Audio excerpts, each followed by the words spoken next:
Hi, I'm Barb Obermeier, the author of Photoshop All-in-One for Dummies.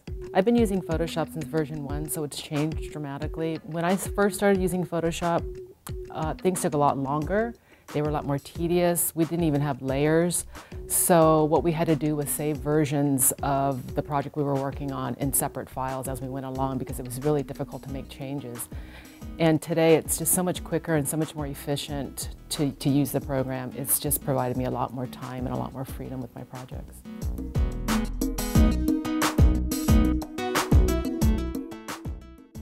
I think that Photoshop has provided creative professionals like filmmakers and photographers and designers a lot of creative freedom because it's given us a lot more time for a lot less money to be able to do things that normally would have taken a lot of effort and a lot of money. And so because of that, I think we're able to experiment creatively a lot more than we used to. And so it frees us up to do other things that we like to do.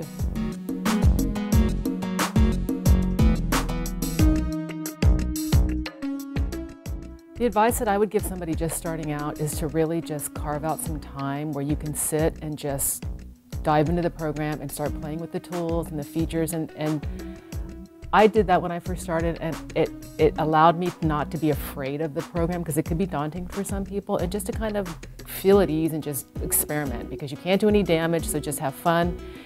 But then if there's a particular task that you want to do, I think the best way to do that is either get a really good book or find some great online tutorials and get your project done. And then after that, you can kind of play. Photoshop is so broad and so deep now that I think that if you really want to learn the program from the bottom up, taking a class is a really great idea if you have the time to do it.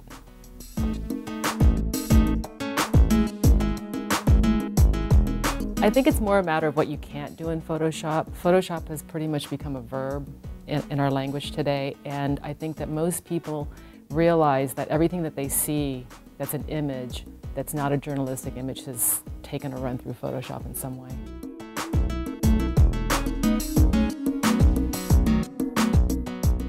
A reader should expect a book, first of all, that's really easy to understand, really easy to use, not full of technical jargon. It's not for a digital imaging expert. It's for anybody that wants to be able to go in, learn the program, and get what needs to be done.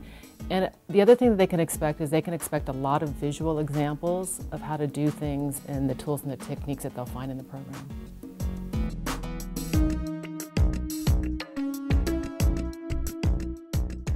First and foremost, I love the Dummies brand. Before I was a Dummies author, I myself was a Dummies reader, and I think that being able to provide really useful, important information in an easy-to-read, fun, humorous format is a pretty genius idea. So I just love the whole concept of what Dummies is about. For me personally, I like helping people, whether I'm teaching in a classroom or whether I'm delivering content in a book. Being able to help people, even a few people, make their life easier because of what I'm helping them do is a really rewarding thing for me.